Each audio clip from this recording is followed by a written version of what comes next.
பொண்ணுங்களுக்கு பயம் இருக்கக்கூடாது சார். విజయ పులి పులి మారి వడ ఇలా ఏదో కొంచెం మార్పు వస్తుందని నువ్వెవరా నన్ను మార్చడానికి? విధంగా అది ఈ వీడియోలో కిరణ్ బోరం ప్రధాన పాత్రలో నటించిన చెన్నై లవ్ స్టోరీ, అలాగే విజయ్ తలపతి గారి ప్రధాన పాత్రలో నటించిన జననాయకన్, హాలీవుడ్ మార్కెట్ నుంచి వచ్చిన స్పైడర్ మ్యాన్ బ్రాండ్ నుండి ఫైనల్గా $1 బిలియన్ లోకి అయితే అడుగుపెట్టడం జరిగింది. మరి ఈ 3 సినిమాలకు సంబంధించి బాక్స్ ఆఫీస్ కలెక్షన్స్ ఇప్పటివరకు ఎంత రావడం జరిగింది అనే విషయం గురించి ఈ వీడియోలో మనం మాట్లాడుకుందాం. అందుకంటే ముందు నేను మీకు welcome back to our unique updates. రెగ్యులర్గా ఇలాంటి ఇంట్రెస్టింగ్ వీడియోస్ కోసం, అలాగే బాక్స్ ఆఫీస్ కలెక్షన్ వీడియోస్ కోసం మన యూనిక్ అప్డేట్ ఛానల్ సబ్స్క్రైబ్ చేసుకొని ఫాలో అవుతుండండి. కొత్త వాళ్ళైతే ఛానల్ సబ్స్క్రైబ్ చేసుకోండి, పాత వాళ్ళైతే వీడియోకి లైక్ కొట్టి వీడియోని కంటిన్యూ చేయండి. ఇక ముందుగా లేట్ చేయకుండా కిరణ్ బోరం ప్రధాన పాత్రలో నటించిన సినిమా చెన్నై లవ్ స్టోరీ. ఈ సినిమా బాక్స్ ఆఫీస్ దగ్గర 12 రోజులను కంప్లీట్ చేసుకోవడం జరిగింది. మరి 12 రోజుల్లో ఈ సినిమాకి ఎన్ని కోట్ల కలెక్షన్స్ రావడం జరిగింది అనే విషయం గురించి మనం ఒకసారి మాట్లాడుకున్నట్లయితే, ఈ సినిమా మొదటి 11 రోజుల్లో వరల్డ్ వైడ్ కలెక్షన్ వచ్చేసి ఇండియన్ మార్కెట్ ఇంకా ఓవర్సీస్ మార్కెట్ మొత్తం కలిపి ఈ సినిమా దాదాపుగా 61,30,00,000 రూపాయలు వసూలు చేయడం జరిగింది. అలాగే 12వ రోజు నిన్నటి రోజున ఈ సినిమా ఇండియాలో నెట్ కలెక్షన్స్ రూపంలో దాదాపుగా 1,02,00,000 రూపాయలు వసూలు చేయడం జరిగింది. అలాగే ఓవరాల్గా వరల్డ్ వైడ్ కలెక్షన్ వచ్చేసి ఈ సినిమా నిన్నటి రోజున దాదాపుగా 1,20,00,000 రూపాయలు వసూలు చేసి కిరణ్ బోరం ప్రధాన పాత్రలో నటించిన చెన్నై లవ్ స్టోరీ సినిమా మొదటి 12 రోజుల్లో వరల్డ్ వైడ్ బాక్స్ ఆఫీస్ దగ్గర ఇండియన్ మార్కెట్ ఇంకా ఓవర్సీస్ మార్కెట్ మొత్తం కలిపి దాదాపుగా 62,50,00,000 రూపాయలను అయితే సినిమా సొంతం చేసుకోవడం జరిగింది. సో 30 కోట్ల బడ్జెట్తో తీసిన ఈ సినిమా ఇప్పటి వరకు 60 కోట్ల రూపాయలను అయితే వసూలు చేసి అద్భుతమైన విజయాన్ని అయితే సినిమా సొంతం చేసుకోవడం జరిగింది. మరి లాంగ్ రన్లో ఇంకా ఎంతవరకు వెళ్తుంది అనేది చూడాలి. ఇక నెక్స్ట్ వచ్చేసి HP వినోద్ దర్శకత్వంలో మన విజయ్ తలపతి గారి ప్రధాన పాత్రలో నటించిన సినిమా జననాయకన్. ఈ సినిమా బాక్స్ ఆఫీస్ దగ్గర 13 రోజులు కంప్లీట్ చేసుకోవడం జరిగింది. మరి 13 రోజుల్లో ఈ సినిమా ఇండియన్ బాక్స్ ఆఫీస్ దగ్గర ఇంకా ఓవర్సీస్ బాక్స్ ఆఫీస్ దగ్గర ఎన్ని కోట్ల కలెక్షన్స్ అందుకోవడం జరిగింది మనం ఒకసారి మాట్లాడుకున్నట్టే, సినిమా మొదటి 12 రోజుల్లో వరల్డ్ వైడ్ కలెక్షన్ వచ్చేసి దాదాపుగా 302 కోట్ల రూపాయలకైతే అందుకోవడం జరిగింది. అలాగే 13వ రోజు అంటే నిన్నటి రోజున ఈ సినిమా ఇండియాలో నెట్ కలెక్షన్స్ రూపంలో దాదాపుగా 2,10,00,000 రూపాయలు అందుకోవడం జరిగింది. దీన్ని గ్రాస్ రూపంలో కన్వర్ట్ చేసినట్లయితే దాదాపుగా 2,47,00,000 రూపాయలని నిన్నటి రోజున ఈ సినిమా గ్రాస్ కలెక్షన్స్ రూపంలో ఇండియాలో వసూలు చేయడం జరిగింది. అలాగే ఓవర్సీస్ మార్కెట్ నుంచి నిన్నటి రోజున ఈ సినిమా 75,00,000 రూపాయలు అందుకొని ఓవరాల్గా నిన్నటి రోజున ఈ సినిమా వరల్డ్ వైడ్ కలెక్షన్ వచ్చేసి దాదాపుగా 3,22,00,000 రూపాయలు అందుకోవడం జరిగింది. ఇక ఓవరాల్గా HP వినోద్ దర్శకత్వంలో మన విజయ్ తలపతి గారి ప్రధాన పాత్రలో నటించిన జననాయకన్ సినిమా మొదటి 13 రోజుల్లో వరల్డ్ వైడ్ బాక్స్ ఆఫీస్ దగ్గర దాదాపుగా 305,22,00,000 రూపాయలు అయితే అందుకోవడం జరిగింది. సో ఫైనల్లీ అంటే ఈ సినిమా 300 కోట్ల మార్కులోకి అయితే అడుగుపెట్టడం జరిగింది. అండ్ లాంగ్ రన్లో ఇంకా ఎంత దూరం వెళ్తుంది అనేది చూడాలి.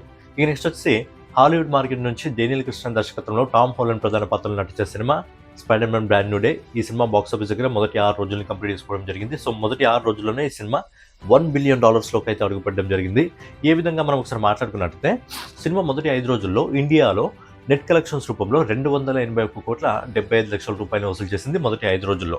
దీన్ని గ్రాస్ రూపంలోనే కన్వర్ట్ చేసినట్టయితే ఈ సినిమా మొదటి 5 రోజుల్లో ఇండియాలో 336,91,00,000 రూపాయలు వసూలు చేయడం జరిగింది. ఇదే 5 రోజుల్లో ఈ సినిమా వరల్డ్ వైడ్ కలెక్షన్ వచ్చేసి అంటే ఇండియన్ మార్కెట్ ఇంకా ఓవర్సీస్ మార్కెట్ మొత్తం కలిపి వరల్డ్ వైడ్ కలెక్షన్ వచ్చేసి 9,550 కోట్ల రూపాయలు అయితే ఈ సినిమా అందుకోవడం జరిగింది. ఇక 6వ రోజు నిన్నటి రోజున ఈ సినిమాకి ఏ లాంగ్వేజ్ నుంచి ఎన్ని కోట్ల కలెక్షన్స్ రావడం జరిగింది మన ఇండియాలో అనే విషయం గురించి మనం ఒకసారి మాట్లాడుకున్నట్లయితే, నిన్నటి రోజున ఈ సినిమాకి ఇంగ్లీష్ వర్షన్ నుంచి దాదాపుగా 11,50,00,000 రూపాయలని ఈ సినిమా ఇండియాలో నెట్ కలెక్షన్స్ రూపంలో వసూలు చేసింది. ఇక నెక్స్ట్ వచ్చేసి నార్త్ మార్కెట్ హిందీ మార్కెట్ నుంచి దాదాపుగా 8 కోట్ల రూపాయలని ఈ సినిమా నిన్నటి రోజున నెట్ కలెక్షన్స్ రూపంలో వసూలు చేయడం జరిగింది. నెక్స్ట్ వచ్చి తెలుగు మార్కెట్ నుంచి 75,00,000 రూపాయలు వసూలు చేసింది.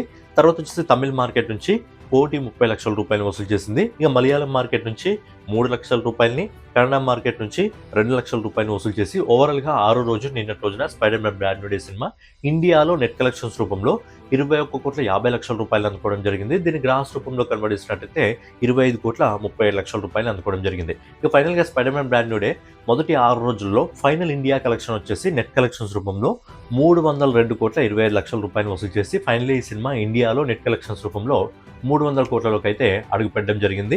దీన్ని గ్రాస్ రూపంలో కన్వర్ట్ చేసినట్లయితే మొదటి 6 రోజుల్లో spider man brand new day Indian మార్కెట్లో 362,61,00,000 రూపాయలు వసూలు చేయడం జరిగింది. సో 360 కోట్ల రూపాయలు వసూలు చేసింది కాబట్టి నాకు తెలిసి ఈ వీకెండ్ అయిపోయే లోపల ఈజీగా ఈ సినిమా 500 కోట్ల క్లబ్లోకి అయితే ఇండియాలో కూడా అడుగుపెట్టడం జరుగుతుంది. ఇక స్పైడర్ మ్యాన్ బ్రాండ్ న్యూ డేకి మొదటి 6 రోజుల్లో వరల్డ్ వైడ్ మార్కెట్లో ఎన్ని కోట్ల కలెక్షన్స్ రావడం జరిగింది అనే విషయం గురించి మనం ఒకసారి మాట్లాడుకున్నట్లయితే, సినిమా మొదటి 6 రోజుల్లో ఇప్పటివరకు వస్తున్న హాలీవుడ్ రిపోర్ట్ ప్రకారం వరల్డ్ వైడ్ మార్కెట్లో $1.24 బిలియన్ రూపీస్ అయితే వసూలు చేయడం జరిగింది. అంటే దీన్ని మన ఇండియన్ రూపీస్లో కన్వర్ట్ చేసినట్లయితే దాదాపుగా 10,300 350 కోట్ల రూపాయలు అయితే వసూలు చేయడం జరిగింది. సో ఫైనల్లీ సినిమా 10,000 కోట్లలోకి అయితే అడుగుపెట్టడం జరిగింది. మరి లాంగ్ రన్లో ఈ సినిమా ఇంకా ఎన్ని కోట్ల కలెక్షన్స్ వసూలు చేస్తుంది అనేది చూడాలి. సో ఫైనల్గా ఇదనమాట spider man brand new day, Jana Nayagan ఇంకా చెన్నై లవ్ స్టోరీ మూవీకి సంబంధించి box office collection video. So daily box office collection videos కోసం మన యూనిక్ అప్డేట్ ఛానల్ సబ్స్క్రైబ్ చేసుకొని ఫాలో అవుతుండండి. మరో వీడియోలో మళ్ళీ కలుసుకుందాం. జై హింద్, జై భారత్, నమస్తే.